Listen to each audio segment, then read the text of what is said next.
Well, this is gonna be fun.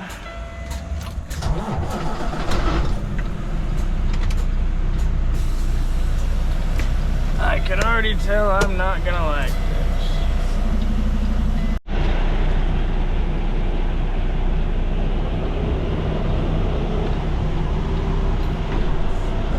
Okay. Well, we're here. Whoop. That's what I need. Okay. Ugh.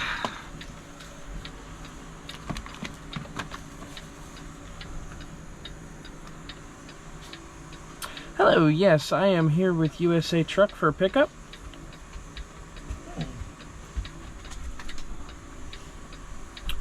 First name is Joseph, last name.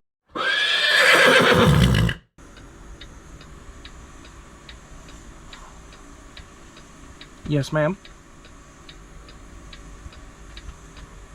Phone number, USA Truck. It's okay. Track. What about 821-964843?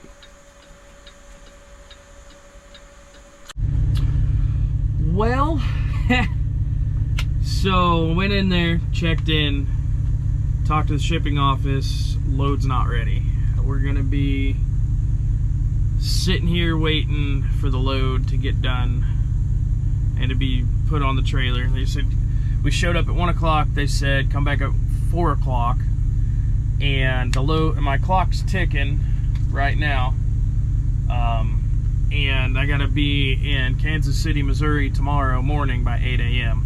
and that's definitely not gonna happen now. So we're just gonna sit back and wait to see what the broker comes back with to see what. Man, the freight market is blowing up today. They got all kinds of stuff coming out, paying really, really well. Oh, I gotta get over to Kansas City. That's the thing, because they got all kinds of freight over there. If I can get over there, we're gonna have everything set up. I'll have a great week. The problem is I'm waiting on my load to pick up, and if we can get the load picked up, get backed into a door, and get this thing offloaded, the next pick is a drop and hook, and it goes all the way out to Bethel, PA. That's the plan. So far this week, it's gonna be a really good week. Like, everything pays out like, well, here, hold on, let me do some math real quick. So for the whole week that I have booked, it's approximately 1,400 miles. And let's go.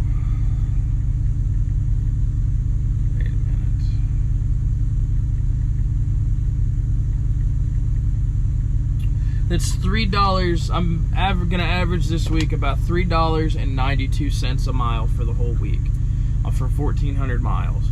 And I'm leaving the house coming off of vacation, so I mean, do the math on that if you want to know how much the whole week's gonna show up to be. So anyway, but yeah, so we're sitting here. Oh, dadgummit. I just cannot have nice things.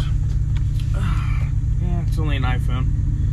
Anyway, so yeah, we're sitting here, we're parked, and we're just waiting on them to tell us that what they're gonna do about this load and whether I can pick it up and what all's going on with that. So, well, I'll see y'all again when we're going to pick it up. All right, well, we're here. Look at you, pretty dog. We're back again. It is now 4:30, and they told us that we had a 1 o'clock appointment. Showed up here. It was not ready. So called back again. It wasn't ready either, but now it's ready. 4 hours, almost 4 hours later.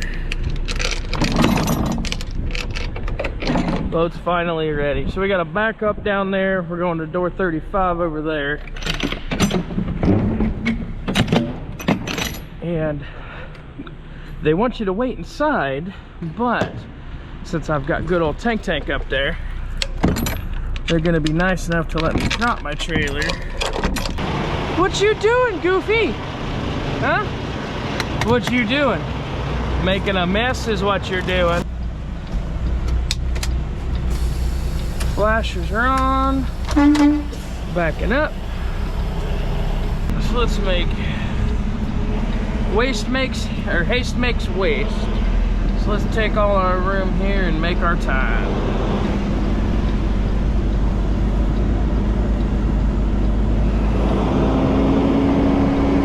Woo, buddy, look at that sun. It's a bright one today. Oh, God. Wow. There we are. Now I can see that trailer.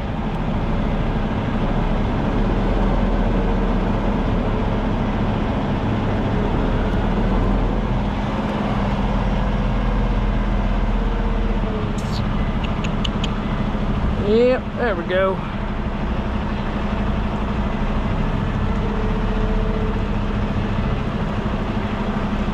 It's the wonderful thing about having all this room. There are empty docks next to you anyway.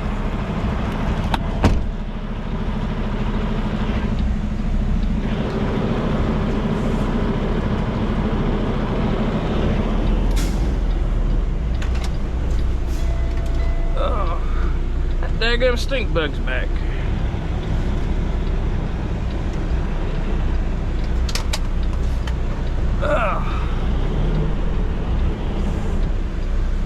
Alright, there's the yellow line on that side.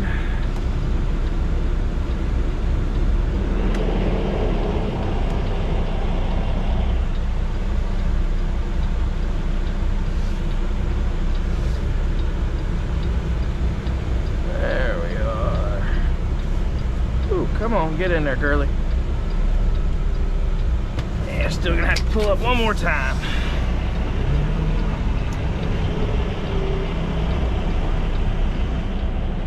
Ooh, gonna be buttery smooth.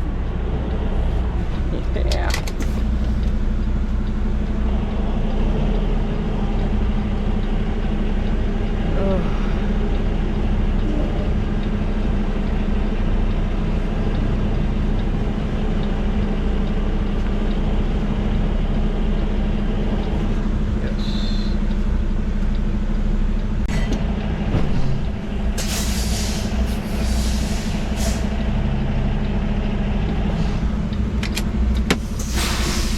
All right, we're in.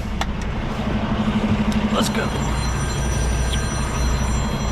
Oh, there's the wife. Guess we're cutting it short. Hey everybody, as you can see, we're parked here and we done did her again. We parked at another weigh station. We're either brave or stupid, but so yeah, we don't have a new ETA yet. It's the next day from our broker yet as far as what the new appointment time is going to be. We just told them we're going to show up approximately about, I gave them an ETA between 1300 and 1500 just to make sure that we weren't going to be too far gone. But luckily enough, our next picks are dropping hooks, so once we get there, get unloaded, we can go grab that next load.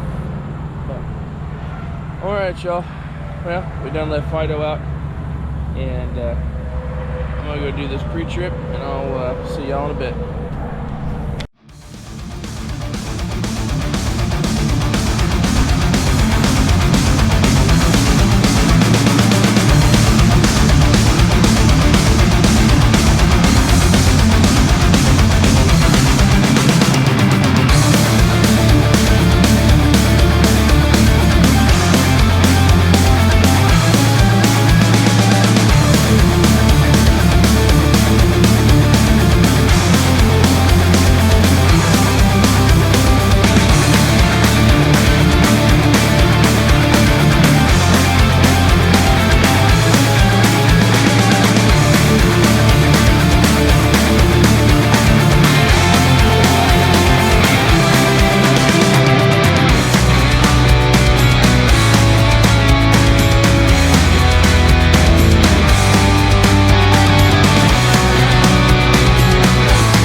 right, so anyway, well, I guess it's shower time now. We got up to CVS, and they told us to do the exact same thing we've been trying to do for the last 24 hours because CVS won't answer. Reschedule your appointment. They said it might not be able to get us till next week, which I think is complete crap considering that the shipper didn't have the product ready and we were on time. I don't see why we, as the company, are being punished for the shipper's screw up. I don't know. Got them on it, they're working on it. The brokers, CVS and all them, they're working to figure all this whole crap out. But we're gonna go hit the Petro and go take a shower because it's much needed. So I'll see y'all when we get out.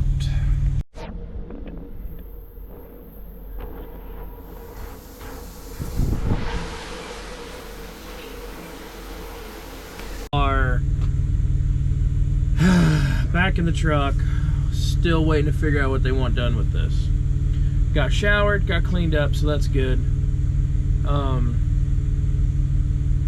Yeah.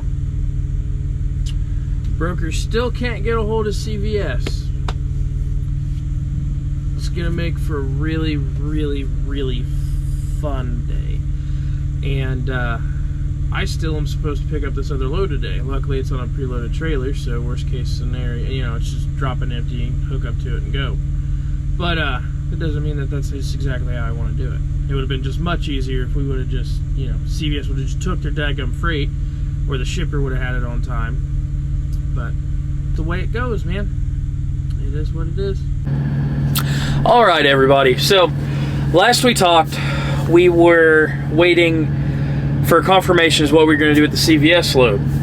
Well, what ended up happening is they ended up having us drop it at the drop yard in Kansas City because CVS just couldn't figure out what they wanted to do. They said reschedule. The broker kept trying to contact CVS over and over and over and over again, and CVS just wouldn't return anybody's communication. So, and I had another load booked going from Kansas City to Bethel, PA, and it was a hot load, had to get it done. So what we did was we dropped it there in Kansas City yard. I went and got loaded. It was supposed to be a drop and hook there in Kansas City. Ended up being a live load because they ran out of empty trailers. They had so much product to move. And so we ended up getting live loaded there. And it was a heavy, heavy, heavy, heavy load. And this is where it's important to know how much diesel weighed. Hey Siri, how much does a gallon of diesel weigh? According to TCSfuel.com, the weight of a gallon of diesel is about 7 pounds, roughly. Yeah, roughly 7 pounds. So anyway, so it says roughly about 7 pounds is what a gallon of diesel weighs. So when you got a really, really heavy load and you have an APU, which you get the APU exemption is something totally for a different topic. But anyway, if you got a really, really heavy load and you're pushing what your max is going to end up being and you can't level everything out, because it's really front heavy, which these cat litter loads always are,